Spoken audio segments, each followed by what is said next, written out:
शिव महापुराण, शिव महापुराण, शिव महापुराण। शिव की, शिव शक्ति की, भक्त और भक्ति की ये कथा महान। शिव महापुराण, शिव महापुराण, शिव महापुराण, शिव महापुराण।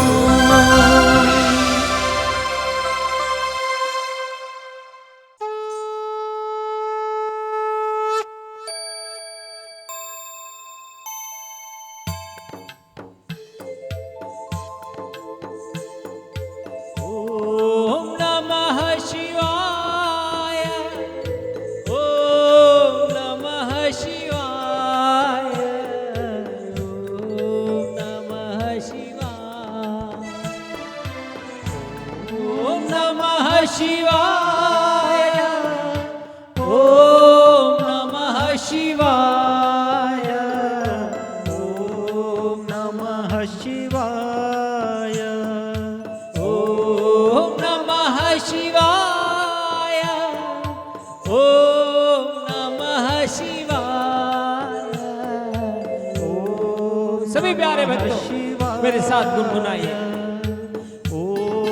अरे भगवान तो हमको नित्य आवाज देते हैं, पुकारते हैं। मुरली वाले मुरली बजाकर पुकारते हैं और बोले शंभू डमरू बजाकर, घुंघरू बजाकर बुलाते हैं, हम सुनते ही हैं।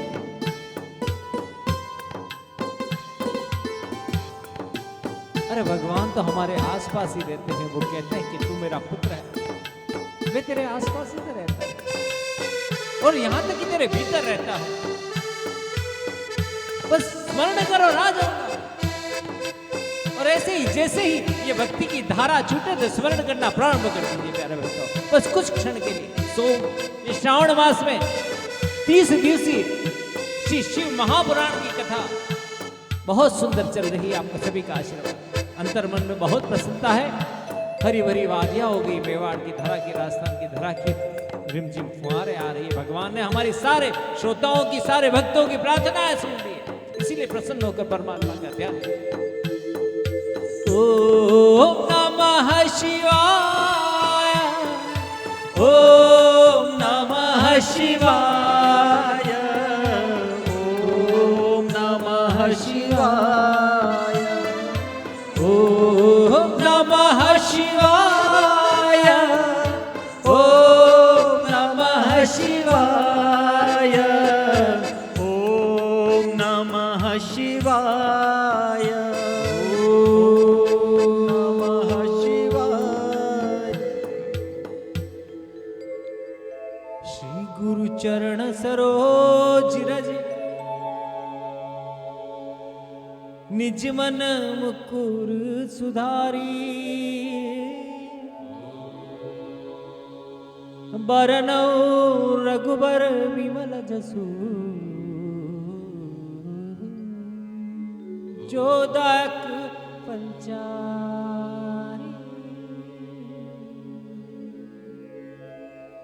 बुद्धिहीन तन जान के, सुमिरो पवन कुमार। बल बुद्धि विद्या देहु मोहे, हरहु क्लेश विकार। हे हनुमान जी महाराज। गुरुर्ब्रह्मा गुरुर्विष्णु गुरुदेवो महेश्वरः, गुरुः साक्षात् परब्रह्म तस्मै श्री गुरुवे नमः।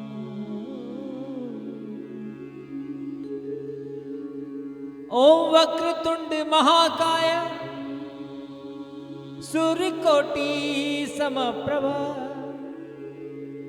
निर्विघ्नं कुरु मे देव, सर्वकार्येषु सर्वदा। हे गणपति माता, देवी त्वं भक्त सुलभे, सर्व कार्य विधायिनी। हे माते मातेश्वरी सभी कार्य करने में सक्षम है। कलो हि कार्य सिद्ध्यर्थम उपायं ब्रूहि तत्। मातेश्वरी कर्पूर गौरम करुणावतारम संसार सारं भुजगेन्द्रहारं सदा वसन्तं हृदयारविन्दे भवं भवामी सहितं नमामि। हे परमात्मा, भवानी मैया के साथ मेरे हृदय में निवास करो। सर्वे अत्र सुखिनः सन्तु सर्वे सन्तु निरामया सर्वे भद्राणि पश्यन्तु मा कश्चित् दुःखभाग् भवेत्। मुझ पर ही नहीं सभी प्राणियों पर, सभी जगत के जीवों पर कल्याण करो, सभी सुखी रहें, कोई दुखी नहीं रहे। हम सब साष्टांग दंडवत करते हैं आपके। नमः सर्व हितार्थाय जगत आधार हेते साष्टांगो प्रणामस्ते प्रयत्नेन मया। हे ठाकुर जी कृपा करो। ओम नमः पार्वती पदे हर हर महादेव। बोलो लिंगनाथ की रे।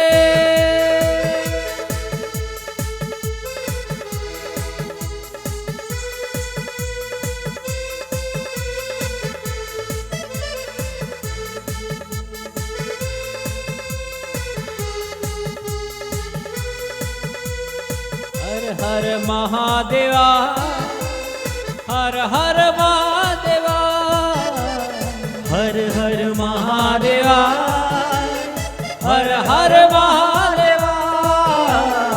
ओम नमः शिवाय हरि ओम नमः शिवाय। ओम नमः शिवाय हरि ओम नमः शिवाय। हर हर महादेवा जय हो। हर हर महादेवा हर हर महादेवा हर हर महादेवा। बोलो ओम नमः शिवाय हरि ओम नमः शिवाय। ओम नमः शिवाय हरि ओम नमः शिवाय। ओम नमः शिवाय हरि ओम नमः शिवाय। जय हो। ओम नमः शिवाय हरि ओम नमः शिवाय। बोलो ओम नमः शिवाय हरि ओम नमः शिवाय। हर हर बम्बे। ओम नमः शिवाय हरि ओम नमः शिवाय। बोलो बोलो बोलो बोलो ओम नमः शिवाय। बोलो बोलो बोलो बोलो ओम नमः शिवाय। बोलो बोलो बोलो बोलो ओम नमः शिवाय। ओम नमः शिवाय ओम नमः शिवाय। ओम नमः शिवाय ओम नमः शिवाय। अरे बोलो बोलो बोलो बोलो ओम नमः शिवाय। बोलो बोलो बोलो बोलो ओम नमः शिवाय। जय जय शिव शंभो। जय हो। जय जय शिव शंभो। जय जय शिव शंभो। ओम नमः शिवाय। ओम नमः शिवाय। ओम नमः शिवाय। ओम नमः शिवाय। हर हर महादेवा हर हर महादेवा। शिव शिव महादेवा शिव शिव महादेवा। शिव शिव महादेवा शिव शिव महादेवा। ओम नमः शिवाय शिवाय नमः। ओम नमः शिवाय शिवाय नमः। ओम नमः शिवाय शिवाय नमः। ओम नमः शिवाय शिवाय नमः। ओम नमः शिवाय शिवाय नमः। ओम नमः नमः शिवाय शिवाय ओम नमः शिवाय। बोल श्री एकलिंग नाथ की जय। बोलो सद्गुरुदेव की जय। हनुमान जी महाराज की जय। प्यारे भक्तों, बहुत सुखद समय उपस्थित हुआ है भगवान आशुतोष भगवान सदाशिव की असीम कृपा से। चैनल के सभी साथियों को, दर्शकों को बहुत बहुत हार्दिक आभार है। विराजे हुए सभी साधु संतों को बहुत आभार है। भगवान की रमणीय लीलाएं, लीला के चतुर भगवान भोले बाबा सब पर कृपा करते हुए परमात्मा ने विवाह करा। ऐसे भगवान शिव की कथा शिव महापुराण की जा रही है श्रावण मास में। मैं पंडित स्कंद कुमार पंड्या, मेवाड़ राजवंशी कथावाचक, आपका बहुत बहुत स्वागत करता हूं। उदयपुर न्यूज चैनल पर आपका बहुत बहुत स्वागत है। प्यारे भक्तों, भगवान शिव इस संसार में चेतना, भीतर जो हमारी चेतना होती है, भीतर भीतर जो हमारी चेतना है, जिसके बिना हम जी नहीं सकते, वही तत्व है भगवान शिव। उसकी कथा कर रहे हैं। जिसके बिना जिया नहीं जा सके वह है हम भगवान की कथा। और वो परम तत्व एक ही है, उसकी कथा है ये। और जहां मैं आपको बता दूं, ध्यान से सुनिएगा कि शिव शब्द, उस शब्द में से ई की मात्रा यदि निकाल दी जाए तो बनता है शव।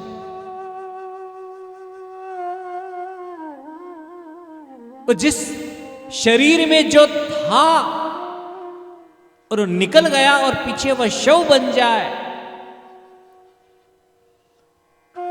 वह ई की मात्रा जो शव से मिलती है तो प्राण जागृत होता है। और बहुत से शास्त्रों में जब भी भक्त परमात्मा प्रकट होते थे तो वह कहते थे कि हे मुझे शक्ति देने वाले, चलने की शक्ति देने वाले परमात्मा, हे मुझे बोलने की शक्ति देने वाले परमात्मा, हे मुझे मेरे जीव रूप में मेरे भीतर बैठे हुए परमात्मा। इस प्रकार से साधु संत जब भगवान प्रकट होते थे तब स्तुति करते थे। ये शिव परमात्मा हमें बोलने की शक्ति देने वाले, मुझे बोलने की शक्ति देने वाले, आपको सुनने की शक्ति देने वाले, हमको समझने की शक्ति देने वाले, यह शिव है, परमपिता परमेश्वर शिव। और जो जगदम्बिका जो महारानी है, शिवरानी, वह प्रकृति है। हमारे आसपास जितनी भी प्रकृति हमको नजर आती है, प्रकृति माने हमारे अलावा धरती, धरती की चीजें, वस्तुएं, धरती की या टेक्नोलॉजीज, या हमारा धन दौलत, या हमारा सब कुछ, यहां तक कि हमारे आसपास की सारी वस्तुएं माया से व्याप्त है, माया से पर्दा बिछा हुआ। और मैं आपको बता दूं कि माया का सारा प्रभाव मनुष्यों के ऊपर ही पड़ता है, पशुओं के ऊपर नहीं पड़ता, पक्षियों के ऊपर भी नहीं पड़ता, क्योंकि हम मन वाले मनुष्य हैं। क्योंकि पशुओं पर इसलिए नहीं पड़ता कि पशु कल की चिंता नहीं कर सकता, उसको कोई चिंता ही नहीं होती पशु की, वो उसको उसके ऊपर आज की चिंता। और क्योंकि हम चिंता बहुत करते हैं, मन वाले मनुष्य हैं, और हम भूतकाल में जो हो चुका होता है उसका तो बहुत दुखी होते हैं, और हम करते हैं भविष्य की चिंता। और भविष्य की चिंता से क्या होता है, हमारा वर्तमान जो खराब हो जाए, नाकाम हो रहा है। और ये जो भूतकाल में जो ले जा रहा है हमको, और जो भविष्य में ले जा रहा है, वो कौन ले जा रहा है, वह ये माया ले जा रही है हमको। हम बच्चों को देखेंगे तो हमको चिंता लगेगी कि इसका क्या करेंगे। तो बच्चे माया रूप हैं, वो हमको आगे लेके चलेंगे। कुछ हो गया, जो हो गया उसका कुछ नहीं हो सकता, परंतु माया का पर्दा ऐसा है कि हमको दुखित करता है, उन चीजों को दिखा, उसका कुछ हो ही नहीं सकता, वो तो भूतकाल हो गया, गुजर गया। तो वर्तमान को यदि काल की गणना से समझे तो आप समझिए वर्तमान किसको कहते हैं, जो हमारे सामने सरक रहा है वह वर्तमान। उस वर्तमान पर भूतकाल का प्रभाव पड़ रहा है, और वर्तमान के कारण भविष्य भी लग रहा है।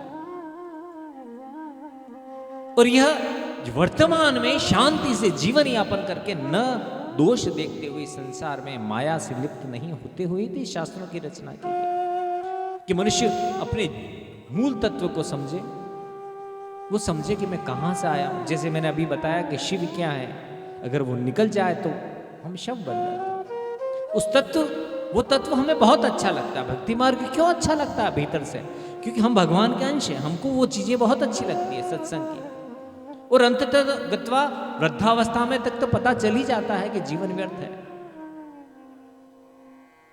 और ये संस्कार की लीलाएं सारी भगवान ने हमारे लिए करी। और उस समय भगवान तो सर्व जन कल्याणार्थ थे। भगवान ने यहाँ धरती बनाई, भगवान ने यहाँ पर वैवाहिक जीवन स्थापित किया।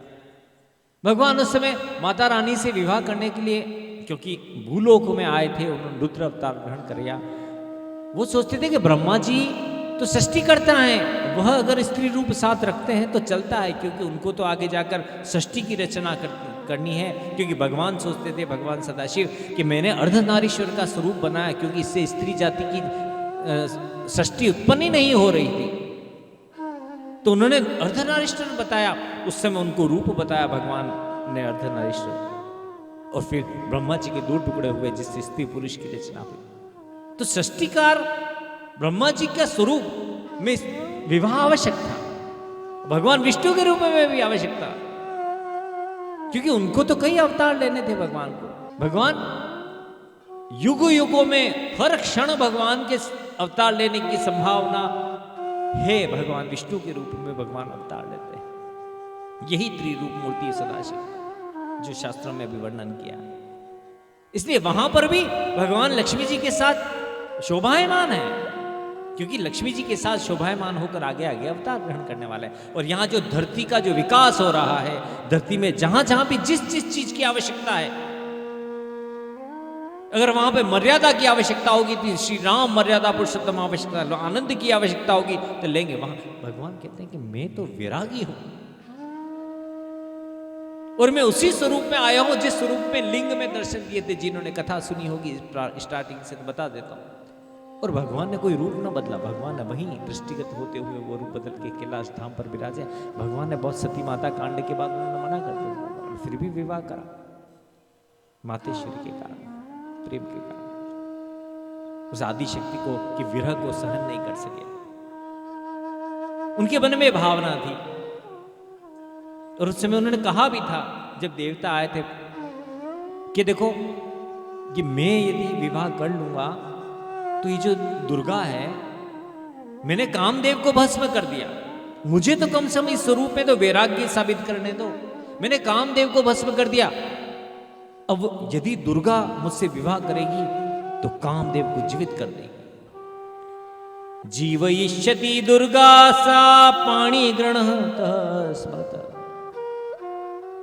जब मैं पाणी ग्रहण, अर्थात जब तीनों स्वरूप ही कामनाओं से लिप्त हो जाएंगे तो संसार का आधार कौन बनेगा? ये तो भ्रमित संसार है, क्योंकि यहां तो माया व्याप्त है। और इस भ्रमित संसार में निकालेगा कौन? मैं इस रूप में रहना चाहता हूं कि मैं भ्रमित नहीं करता हुआ दर्शन देना चाहता हूं, और मेरा परिवार भी ऐसा ही होना चाहिए। नहीं तो ब्रह्मा विष्णु सब स्त्री रूप है ना, मैं भी इस रूप में, तो फिर कोई दुनिया समझ में ही नहीं आएगी। जगदम्बा मैया से विवाह तो कर लिया, परंतु आप देखना भोलेनाथ के हर मंदिरों में जहां भगवान श्री कृष्ण और राधा रानी लक्ष्मी जी एक साथ विराजमान होंगे, ब्रह्मा जी भी सावित्री के साथ, हजारों मंदिर में सभी एक साथ होंगे दंपति देव। भोले बाबा अकेले के मंदिर में भोले बाबा के साथ माता पार्वती कभी नहीं नजर आएगी।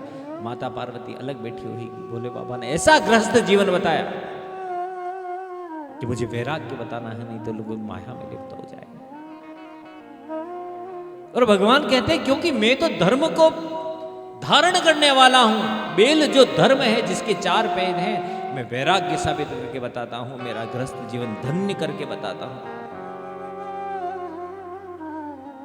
और लॉजिकली यही प्रभाव है कि भगवान महादेव ने निवृत्ति धर्म सिखाई।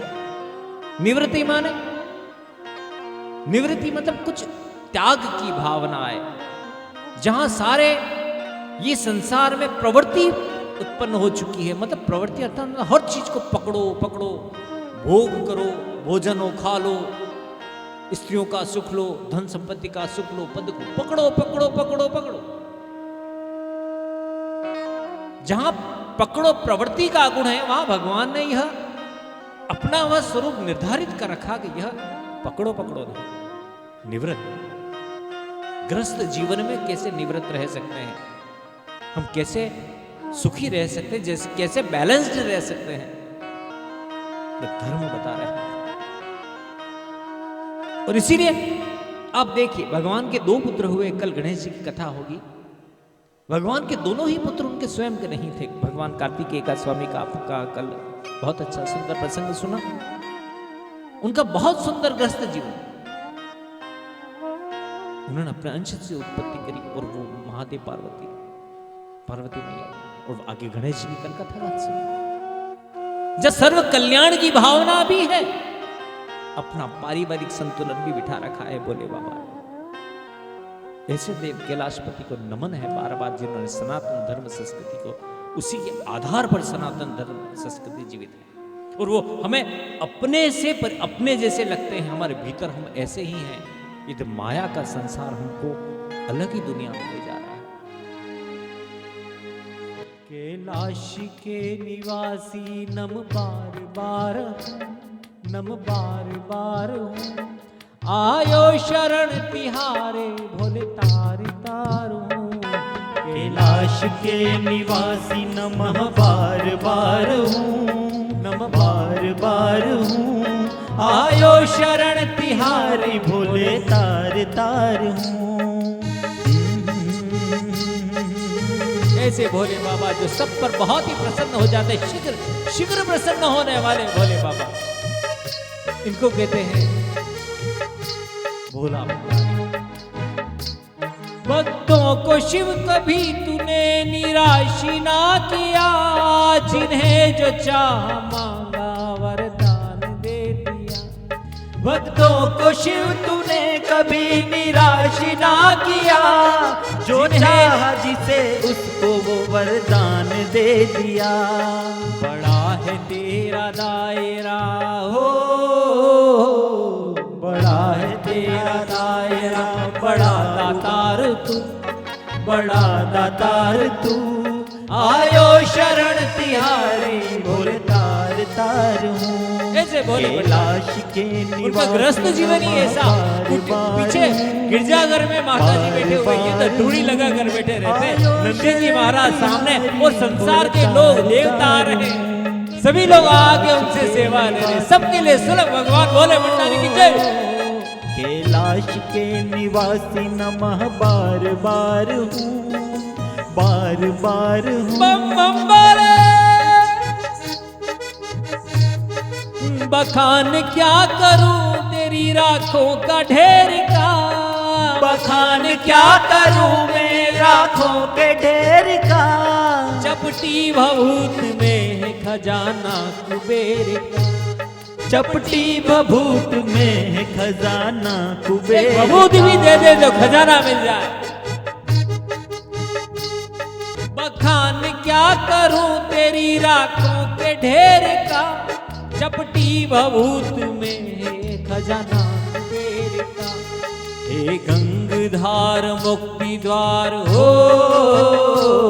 हे गंगधार मुक्ति द्वार, ओंकार तू, ओंकार तू, आयो शरण तिहारे भोले तार तार हूँ। ओ भोले तार तार तू, भोले तार तार हूँ, भोले तार तार तू, भोले तार तार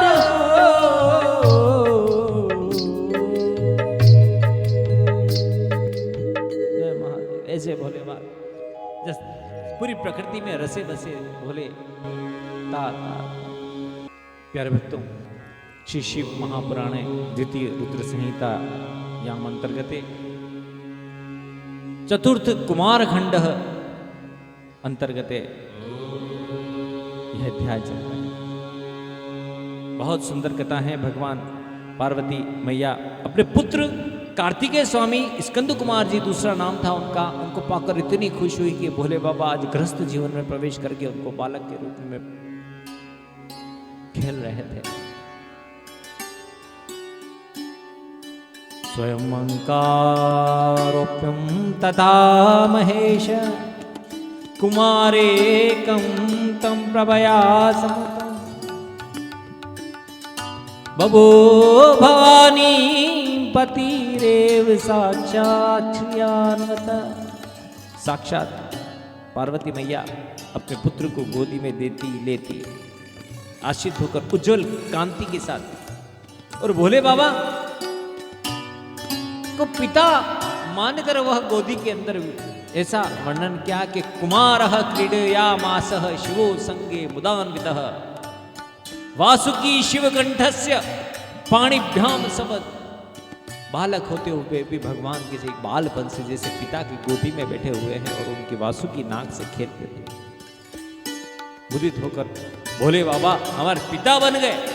माता पार्वती और धीरे धीरे ऐसा लालन पालन किया कि थोड़े से कुमारावस्था में जैसे ही आए तो उनको कहा कि इनका अभिषेक करते हैं, उनको यज्ञोपवीत कराते हैं और सिंहासन पर विराजमान करके कैलाश के सारे वासी उनके गण और सारे देवता आए हैं वहां पर, और वहां पर उनका अभिषेक करा गया।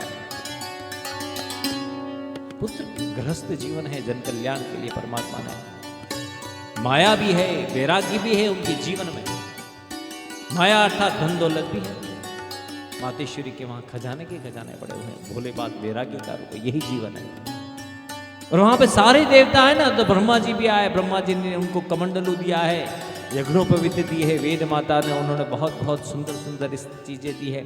विष्णु भगवान भी पधारे थे, उन्होंने बहुत उत्तम उत्तम वस्त्र लेकर थाली में लेकर आए, क्योंकि उनका स्वरूप था वो माया के साथ नहीं, लक्ष्मी जी के साथ नहीं, उनका ही स्वरूप उनको माया श्रृंगारित कर रहा है। सदस्रत्नादि किरीट मुकुटांगदम वे जयंतीं च मालां च तस्यै चक्रम ददो हरि। विष्णु भगवान तो स्वयं उन्हीं का रूप है, वह भोले भंडारी का आपने कथाएं सुनी कि उन्होंने उसको चक्र समर्पित कर दिया, अर्थात चक्र का स्वरूप समर्पित करे। जो जो देवता आ रहे हैं अपना अपना वहां पर उस कुमार बालक अपनी अपनी शक्तियां दे रहे हैं, अर्थात शक्तिशाली बना रहे हैं। देवराज इंद्र ने हाथी दे रहे हैं, देवराज इंद्र सभी सब कुछ दे रहे हैं। और धीरे धीरे सूर्य भगवान ने भी मन से चलने वाला रथ दे दिया है। मनोयामी रथः सूर्यस्त, कि तुम सर्वशक्तिमान बन जाओ। सब कुछ देने के बाद पार्वती मैया इतनी खुश होती है आज, और पार्वती मैया चली जाती है। आज मेरा पुत्र का राज्य, एक तरह से राज्याभिषेक है वहां पर उनका, कुमार अवस्था में प्राप्त होने के बाद जब राज्य, आज भगवान भोले बाबा इतने प्रसन्न हैं, देवताओं को कहते हैं कि मांगो, क्या मांगना चाहते हो। इस संसार में मैं पिता बन गया हूं, वैराग्य में पिता बने हैं जगत कल्याण के लिए। और आज देवता के को प्रसन्न होकर कहते हैं तो देवता मांगते, आप तो सर्वसमर्थ, आपसे क्या मांगे। हे प्रभु, आपको ध्यान होगा तो तारकासुर के वध के लिए हमको ये चाहिए। भगवान भोले बाबा अपने स्थान से उठ खड़े हुए। कार्तिकेय स्वामी श्रृंगारित होकर विराजमान है। देवता कह रहे हैं इनको आप आज्ञा दीजिए कि हमारे साथ इसी समय चले। आज्ञाम देहि कुमारात् सूतम हन्यात सुखाय, हमको सुखी करने के लिए ये वाला पुत्र हमको दे दीजिए।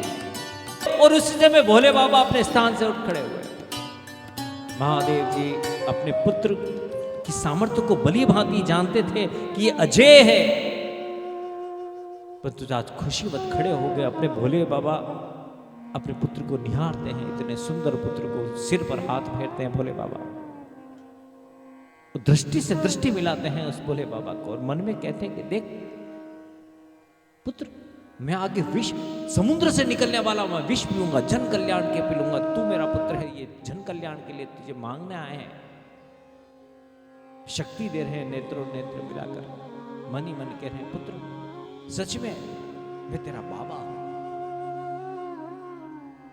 भोले बाबा का चरित्र देखिए, वहां पर खुश है, परंतु वैराग्य न उनका पुत्र बन गया, न गृहस्थी जीवन जिया है। अपने जगत कल्याण के लड़का, मैं तेरा बाबा हूं, मैं तेरे साथ हूं, मैं भी जगत कल्याण करता हूं और तू भी धर्म पर चलना, ये मांगने आए हैं। पुत्र जा।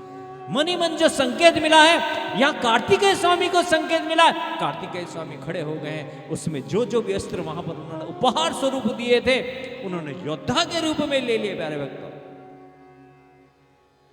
तीर कमान ले ली है, योद्धा के रूप में ले ली है। उन्होंने कहा पिताजी प्रणाम, बोलो श्री एकलिंग नाथ की जय। अति सुंदर स्वरूप कार्तिकेय स्वामी का, और योद्धा बन गए आज। पिता श्री गौरी मैया का वंदन करके आता हूं, आपकी आज्ञा है।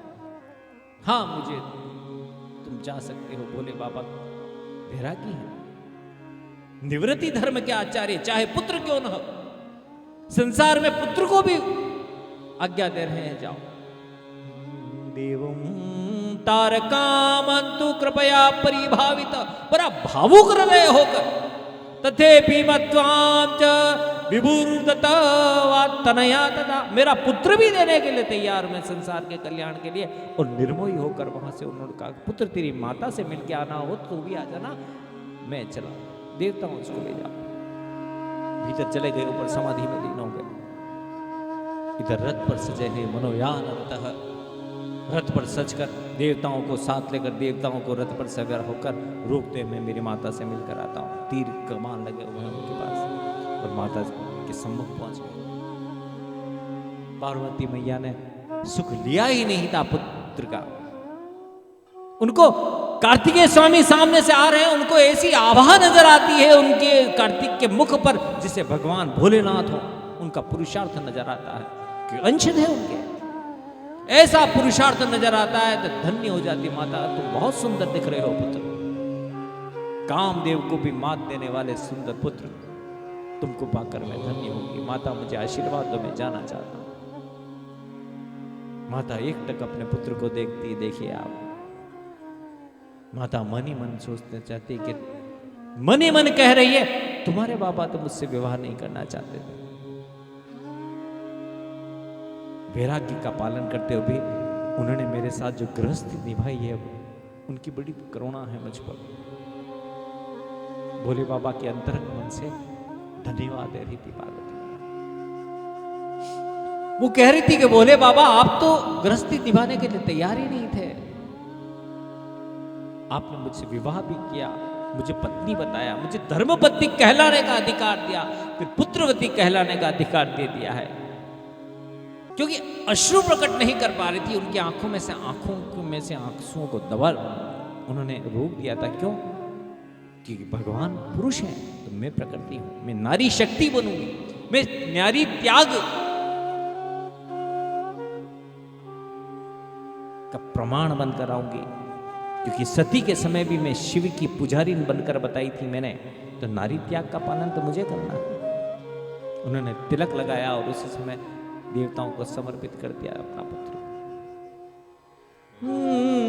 शिवाज्ञा सुरा सर्वे ब्रह्म विष्णु मुखा तदा, शिव आज्ञा अपने पति की आज्ञा के ले जाओ। ब्रह्मा विष्णु समेत सब देवताओं को के सामने अपने पुत्र का मुख कर दिया, ले जाओ। हो मैं तो शिव की पुजारिन बनूंगी, भोले बाबा की जोगन बनूंगी। और वह महारथी जो आगे चल के देवताओं के सेनापति बने, पहुंच गए युद्ध भूमि में, वहां पर झनकार करते हुए सारी सेनाओं को लेकर उज्जवल नाद करते हुए, कुर्वतो नाद भविता शिव तेजसा, शिवजी के तेज से प्रकट होते हुए, प्रभावित करते हुए युद्ध मैदान में पहुंच गए। वह तारकासुर वहां घबरा कर नगर के बाहर आ गया।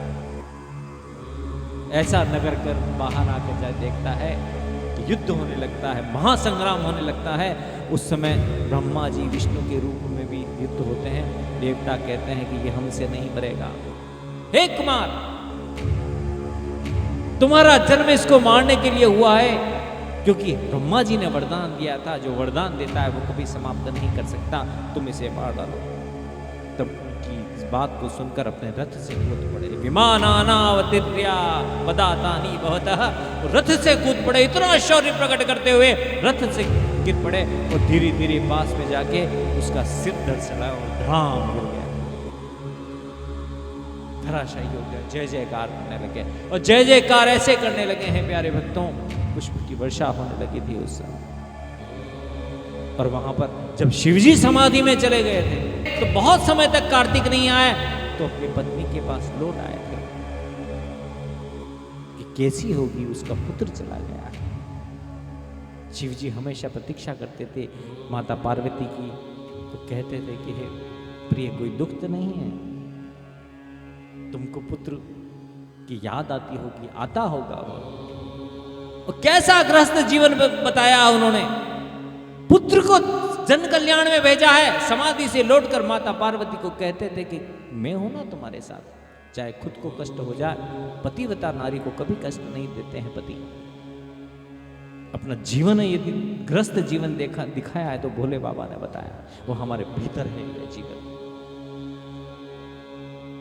और बहुत दिनों के बाद दूर से वह मंगल ध्वनि करते हुए धीरे धीरे आते हुए नजर आते हैं। एक सेना, जय जयकार करती हुई सेना नजर आती है।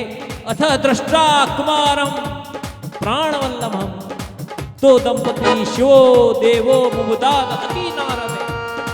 उन्होंने देखा कि ये जयकार करते हुए आ रहे हैं, तो दोनों दंपति शिव शिवा इतने खुश होते हैं कि हम पुत्रवान हो गए, विजय होकर आए। शिवाय ओम नमः शिवाय, हर हर भोले नमः शिवाय। ओम नमः शिवाय, ओम नमः शिवाय, हर हर भोले नमः शिवाय। ओम नमः शिवाय, ओम नमः शिवाय, हर हर भोले नमः शिवाय। ओम नमः शिवाय, ओम नमः शिवाय, हर हर भोले नमः शिवाय। बोलो श्री एकलिंग नाथ की जय। ऐसा प्रभु का परिवार, ग्रस्त जीवन। एक परिवार होता है जो बाहर से तो जन कल्याणकारी दिखता है, परंतु भीतर से स्वार्थी हो जाते हैं। ऐसे कई जन कल्याणकारी संस्थाएं चल रही। ये परिवार क्या है? भीतर और बाहर से दोनों का जन कल्याण करके। और इसीलिए भगवान ने ऐसी ऐसी सुंदर सुंदर लीलाएं करी। और बाद में देखिए, आपको इस कथा में सुनकर बड़ा आश्चर्य होगा, और आप सुनिएगा ये 30 दिवसीय कथा, हनुमान अवतार लिया था भगवान। सुनते रहिएगा आप इस कथा को। और कहा ना, मैं यहां वैरागी हूं, मुझे सती और पार्वती की तपस्या से विवाह करना पड़ा, पर मैं वैरागी हूं, मैं ब्रह्मचर्य का पालन करके बताऊंगा। एक अवतार हनुमान जी के रूप में भगवान महादेव प्रभु ने अवतार लेकर बताया, ब्रह्मचर्य का प्रतीक। और बहुत आगे ऐसे चरित्र किए हैं कि जिसे उन्होंने स्वयं का स्वरूप बना के भारतीय संस्कृति को धैर्य धारण करना सिखा दिया, मर्यादा सिखा दी। भगवान श्री राम के साथ लगे हुए थे हनुमान चरित्र बनकर, और इसीलिए भारत टिका हुआ है एक पत्नी व्रत के कारण। ऐसे है बोले बाबा, क्योंकि वह रुके हुए थे ब्रह्मचर्य रूप में। सनातन संस्कृति में कहीं सब और अशांति न फैल जाए, माया का रूप न हो जाए। और इसीलिए तो सारे भारतीय दर्शन में यह मूल है, ये शिव परिवार। इतने सरल शिव परिवार जन कल्याण के लिए, सभी में एकता, सभी में प्यार भरा हुआ आंतरिक होता है। ये कैसा परिवार? ये हमको एक क्या लगता है, ऐसा प्रोत्साहन देता है, ये हमको ऐसे लगते हैं जैसे अपनापन हो, ये हमारे अपने हैं। क्यों लगता है? क्योंकि भीतर से हर मनुष्य ऐसा ही होता है। और न सनातन संस्कृति की ही बात नहीं है, भारत की ही बात नहीं है, पूरे संसार में मनुष्य ऐसा ही होता है भीतर से। पशु पक्षियों को प्रेम करने वाला होता है। यहाँ भगवान की लीलाएं देखिएगा आगे। इनके परिवार में सबके वाहन अलग अलग, परंतु सब में सौहार्द। माता जी का वाहन शेर, नंदी, चूहा, मोर, संसार की प्रकृति से, और सारे संसार में सभी इस प्रकार से परमात्मा के गुण धारण किए होते हैं। कुछ एक देश जो गुण धारण नहीं करते हैं, जहां अवगुण धारण करते हैं, अवगुणित संस्कृति होती है, तो वो तारकासुर हो गए, वो आतंकवादी देश हो गए। और उन तारकासुरों को सारे देवता और सज्जन परिवार सब लोग को मारते हैं, आज भी मार रहे हैं। ये संसार तब से ऐसा ही है, या यही संतुलन है जहां सकारात्मक परिणाम उत्तरोत्तर वृद्धि करता है, वह कुछ कुछ नकारात्मक शक्तियां बढ़ जाती है, जिसको समाप्त किया जा सकता है। क्यों? सकारात्मक शक्तियां परमात्मा द्वारा प्रदत्त होती है, परमात्मा का आशीर्वाद होता है उनके ऊपर। और इसीलिए तो हमें मन से परमात्मा को ध्यान करना चाहिए, ताकि सकारात्मक उनसे हमें शक्तियां प्राप्त होती जाए परमात्मा को। श्रावण मास में हम पर हमेशा ओम नमः शिव का जाप करते रहें, ताकि हमारे जीवन में जो भी दुख आए, परमात्मा हमें ऐसी बुद्धि दे कि दुख को लड़ने की शक्ति दे, हमको ज्ञान अर्जित हो, हमको वैराग्य धारण हो, हमको वर्तमान समझने में कोई दिक्कत ना आए। क्योंकि कहां नहीं है धन के पीछे क्या भागना। प्यारे भक्तों, भोले बाबा के पास खजाने की कमी है क्या? कुबेर जो धन के पति हैं इस संसार में, वो कुबेर उनके सेवक, तो भी ऐसे ही रहते हैं भगवान। ऐसा थोड़ी ना कि धन धान्य संपट देवी देवता कोई दूसरे होंगे। अरे कुबेर, धनपति कुबेर, जिनके सेवक हैं, उनके पास किस चीज की कमी होगी भला बताओ।